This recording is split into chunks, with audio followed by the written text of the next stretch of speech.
විද්‍යාව සහ මායාව අතර ගමන් කරද්දී අපි අද වෙනස් මතයක් ඉදිරිපත් කරන කෙනෙක්ව හොයාගෙන ඇවිල්ලා තිනවා. ඔහු ආධ්‍යාත්මික වේදී අශෝක රණසිංහ මහත්මයා. ආයුබෝවන් අශෝක මහත්මයා. ආයුබෝවන්. ඔව්. අද අපි ඔබතුමාව හම්බ වෙලා ඔබතුමාගෙන් කතා කරන්න ප්‍රධාන මාතෘකාවක් තමයි ඔබතුමා මේ විද්‍යාවට විරුද්ධව කතා කරන කෙනෙක්. අපි දැන් දන්නවා විද්‍යාවේ උච්චතම තැනක් තමයි මේ වෙනස් ග්‍රහලෝකවල ජීවීන් ඉන්නවයි කියලා විද්‍යාඥයන්ගෙන් පළ කරන මතය. ඒ මතයට විරුද්ධව ඔබතුමා කතා කරන්නේ. ඔබතුමා හිතන්නේ විද්‍යාඥයන්ගෙන් පවසන මේ ඒරියා 51 කියන පිටසක්වල ජීවීන් පැමිණියයි කියලා විද්‍යාඥයන්ගෙන් පවසන තැනත් බොරුයි කියලාද ඔබතුමා කියන්නේ? එහෙමයි. ඒක අමූලික බොරුවක්. මම මේක ජාතික රූපවාහිනී සේවයේ වැඩසටහනකදී තම කිව්වා මේක අමූලික බොරුවක් කියලා. ඒකට හේතුව මේ මිනිසාට වැඩි ඥාන ශක්තිය ප්‍රබල ජීවෙක් ලෝකයේ පවතින තාක්කල් කුමන විශ්ව ලෝකෙන්වත් හොයන්න හම්බ වෙන්නේ නැහැ. මේකට වෙලා තියෙන්නේ මෙතන විද්‍යාඥයෝ ඇතුළු ජනතාව හිතාගෙන ඉන්නෝ මේ නූතන විද්‍යාව විද්‍යානුකූලයි. ඒ කියන්නේ විද්‍යාඥයෝගේ මනස සිත ඉතා දියුණු තත්වයක දැන් පවතින කියලා එතමල්ලා මේ හොයාගන්න තියෙන දේවල් දිහා බැලුවාම උඩ බැලුවොත් හඳට යනවා, ග්‍රහලෝකයට යනවා, පස් කියනවා, පරිේශන පවත්වනවා. බිම් බැලුවොත් හදවත් බද්ධ කරනවා, වකුගඩු බද්ධ කරනවා, නල්ද රූපත් බී කරනවා, ඥාන වලින් සත්වෙන් බී කරනවා, ඥාන විකෘති කළ සත්වෙන් බී කරනවා, ඥාන විකෘති කළ ශාක නිර්මාණය කරනවා. මෙන්න මේ දේවල් දිහා බැලුවාම මිනිස්සු හිතාගෙන ඉන්නවා නූතන විද්‍යාව ඊටාම දියුණු තත්ත්වයක පවතිනවා කියලා. ඒ නිසා ජනතාවත් හිතාගෙන ඉන්නවා මීට වැඩිය දියුණු ජීවීන් ග්‍රහලෝකවල ඇති කියලා. ඒකට ඔබතුමා කියන්නේ මීට වඩා දියුණු ජීවීන් කිසිම ග්‍රහලෝකයක නැහැයි කියලා. අනිවාර්යෙන්ම නැහැ, කොහෙවත් නැහැ. මේක දෙන්නේ මේකට හේතුව මම කියන්නේ නූතන විද්‍යාව අවිද්‍යාව සහගතයි. ඒකට හේතුව නූතන විද්‍යාව අවිද්‍යාව සහගත වීමට හේතුව නූතන විද්‍යාව විද්‍යානුකූල වන්නේ රූපය දක්වා පමණයි. රූපය දක්වාම නූතන විද්‍යාව විද්‍යානුකූලයි. නමුත් සිතත් එක්ක සංසන්දනය කරනකොට ඒ සම්පූර්ණයෙන්ම අවිද්‍යාව සහගත වෙනවා. ඉතින් දැනට ලෝකේ කිසිම විද්‍යාඥයෙක් සිත ගැන හොයාගෙන නැහැ. ඉතින් සිත ගැන අභ්‍යන්තරයේ දැස බලනකොට පැහැදිලිව පේනවා මේ සිත දියුණු නැහැ. දැන් ඇත්ත වශයෙන්ම විද්‍යාඥයෝ උමුතු තත්වයක ඉන්නේ. සමහරට මම මේක කියනකොට මම උමුතුයි කියලා කෙනෙක් හිතන්න පුළුවන්. නෑ.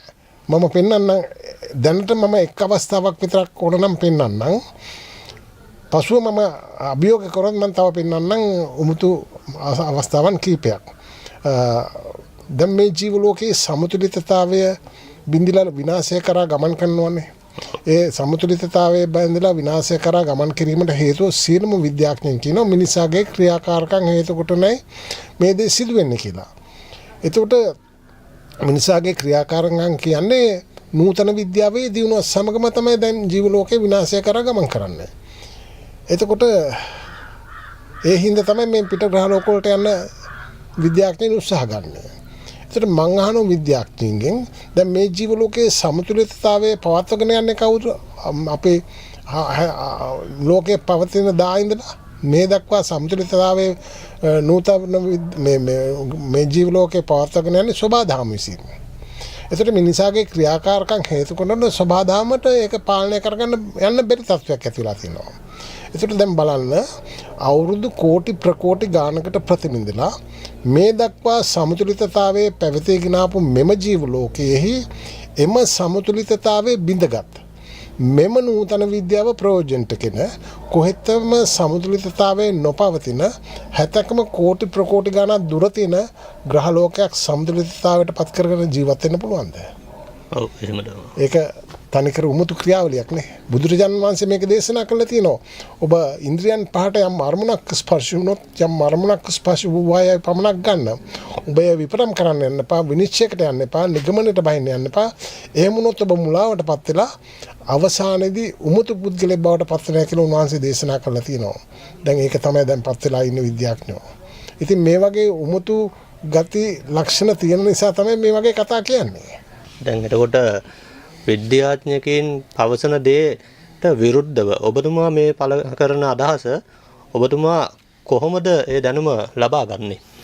මම ආධ්‍යාත්මික දිනුවා මගේ ගාව කිසිම පරීක්ෂණ වල යන්ත්‍ර අන්විෂය දුරේක්ෂ මුකුත් නැහැනේ මම ආධ්‍යාත්මික දිනුවා මත තමයි ඔක්කොම හැම දෙයක්ම සොයාගන්නේ ඒ මත පිටලා තමයි මම හැම දෙයක්ම සොයාගන්නේ ඒ වගේම තමයි මම මේ කතා කරන්නේ මෞකස තුල කලල රූපයට බැස ගන්න සිතේ අභ්‍යන්තරයේ සිදුවන ක්‍රියාවලිය දෙස බලලා ඒ අනුව ඒ ක්‍රියාවලිය කොහොමද රූපේ නිර්මාණය වෙන්නේ කොහොමද මොළය නිර්මාණය වෙන්නේ කොහොමද මොළය ක්‍රියාත්මක වෙන්නේ අන්න ඒ දෙස බලලා මම කතා කරන්නේ ඒ දෙස බලලා කතා කරනකොට කිසිම විද්‍යාවකට එයා එතෙන්ට එන්න බෑ ඇත්තටම මේ සිතෙන් ඔබතුමා මොකද්ද ඒක අපිට පොඩ්ඩක් පැහැදිලි කරොත් ඒ කියන්නේ එතන යම් ක්‍රියා ඒක සාමාන්‍යයෙන් එක පාර්ටම අවබෝධ කරලා දෙන්න බෑ ඒක යම් ක්‍රමානුකූලව අවබෝධ කරලා දෙන්න වෙන්නේ ඒකින්ද මට ඒක නිශ්චිතවම එක පාට කියන්න බෑ ඒක ඇවිල්ලා ලෝකේ ඉක්මවා ගිහිච්ච ක්‍රියාවලිය ඒකයි මම කිව්වේ පරීක්ෂණ නිරීක්ෂණ නිගමනය මත ඒක හොයන්න බෑ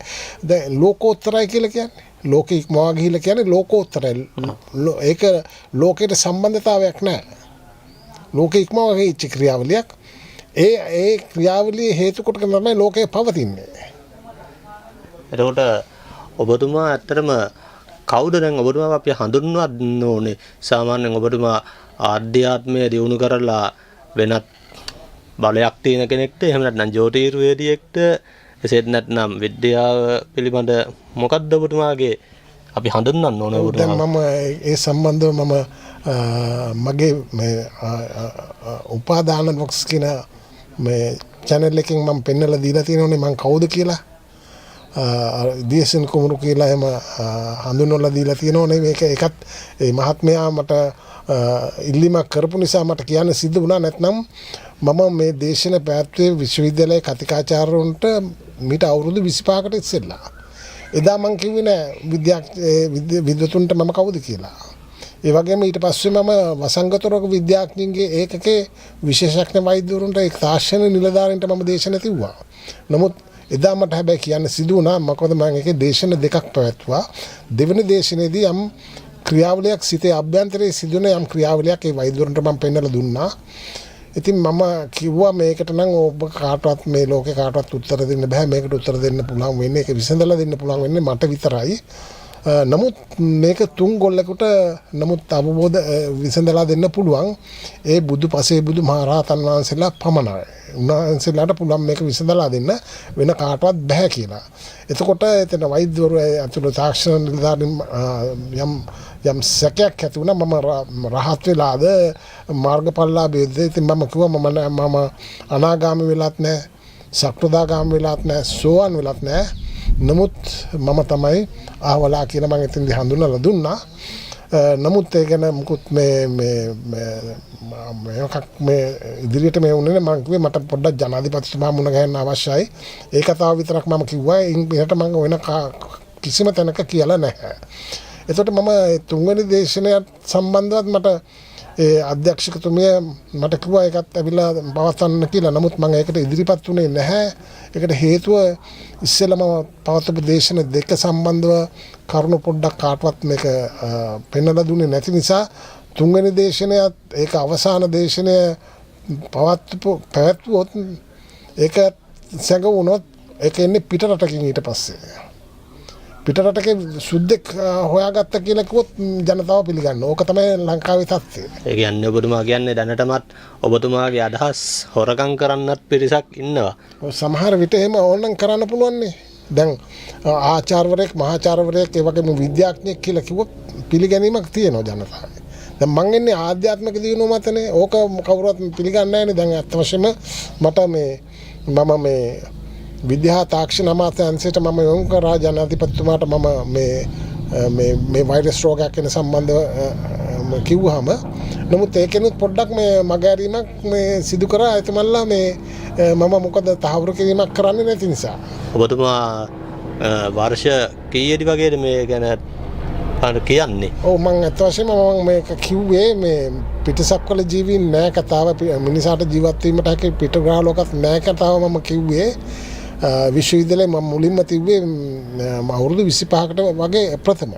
ඔව් ඒ කියන්නේ 2000 වර්ෂයේ වගේ කාලේ තමයි මම දේශනේ තිබ්බේ. ඒකට ඔබතුමා මේ වසංගතයක් එනවයි කියලා පවසන්නේ මොන කාලෙද? ඕ ඒක මම මේ පෙන්වුවේ මේ ජනාධිපතිතුමාට මම ඒ කාර්යාලයට කතා කරලා කිව්වා මේ කොරෝනා වෛරස් එකට වඩා ප්‍රබල වෛරස් එකක් එන්න තියෙන ওই ඉදිරියේදී ඒ සම්බන්ධව මට දේශනයක් ගන්න තමයි මම කතා කරේ. ඉතින් එතුමන්ලා මට කිව්වා මේ ලිපියක් අරගෙන හෙටම එන්න කියලා. එදා මම කීප දවසකට පස්සෙන්දම එන්න කියලා කිව්වා. මම ඒක අරගෙන ගියාම එතුමා මාව අතිරේක ලේකම්තුමා මාව යොමු කරා අධ්‍යක්ෂකතුමාට. අධ්‍යක්ෂකතුමා ඊට පස්සේ මට කිව්වා මේ ජනාධිපතිතුමාට ඇඩ්‍රස් කරලා දෙන්න. මොකද මේක සෞඛ්‍ය අමාත්‍යතුමාට මේ ලියලා තියෙන්නේ. ඒකින්ද හෙට ඒක ජනාධිපතිතුමාට ලියලා එවන්න කියලා මම ලිපියක් අරන් ගියාම ඊට පස්සේ කාටද දේශනේ පවත්වන්න ඕන කියලා එතුමා මගෙන් ප්‍රශ්න කරා. ඉතින් මම කිව්වා සෞඛ්‍ය අමාත්‍යාංශයටයි දේශනේ පවත්වන්න අවශ්‍ය කියලා. එතකොට ඒ සම්බන්ධව මේ සෞඛ්‍ය අමාත්‍යාංශයේ ලේකම්තුමාට මේ අධ්‍යක්ෂකතුමා කතා කරලා කිව්වම එතුමා කිව්වා එවන්න කියලා මාව අංශයට එවන්න කියලා කිව්වා. මම ගියාම මේ එතුමා මාත් එක්ක සාකච්ඡා කරලා විද්‍යා තාක්ෂණ අමාත්‍යාංශයට මම යොමු කරා මේ ඒ දේශනේ සම්බන්ධව. ඒ දේශනාවෙන් එතකොට ඔබතුමාට හොඳ ප්‍රතිචාරයක් හම්බ වුණාද? එහෙම නැත්නම් ඔබතුමාගේ අදහසට මොකද වුනේ? නෑ මට අත වශයෙන්ම දේශනේ තියන්න හම්බුනේ නෑ. මොකද මාව සම්මුඛ සාකච්ඡාවක් පැවැත්වුවා එතන මේ ආචාර්යවරු දෙපළකුයි ලේකම්තුමායි පවත්වලා. නමුත් ඒගොල්ලන්ට පොඩි මේකක් වුණා. ඒගොල්ලන්ගේ රස්සාවට පොඩි ප්‍රශ්නයක් ඇති වෙයි කියලා මේක මම නූතන විද්‍යාව අවිද්‍යාසහගතයි කියලා තහවුරු කරොත්. ඒක නිසා මම හිතන්නේ ඒක ඇමතිතුමාටත් ඒක කියන්න ඇති. ඉතින් ඇමතිතුමා මහාචාර්යවරයෙක්. ඉතින් එතුමාත් බැලුවා මේක සම්බන්ධව එකින් එතුමා මට කිව්වේ මේ දේශනයක් තියන්න දෙන්න අමාරුයි කියලා එම මගහැරීමක් සිදු කරා. ඔව් අද අපි ඔබ වෙත අරන් ආවේ අශෝක රණසිංහ කියලා බස් අදහසක් ලෝකයට ඉදිරිපත් කරන කෙනෙක්. අපි ඔහු එක්ක ඉදිරියටත් කතා කරලා බලමු ඊළඟට ඔහුගේ මේ දැනුම මොකක්ද මේ ඔහු කියන්නේ? මොකක් ගැනද මේකෙන් ජනතාවට කරන්න පුළුවන් සේවය සහ ඔහු මේකෙන් බලාපොරොත්තු වෙන්නේ මොකක්ද කියලා අපි ඊළඟ වසරේදී අපි ඔබත් එක්ක කතා කරලා බලමු. එහෙනම් ඔබට හැමෝටම තෙරුවන් සරණයි.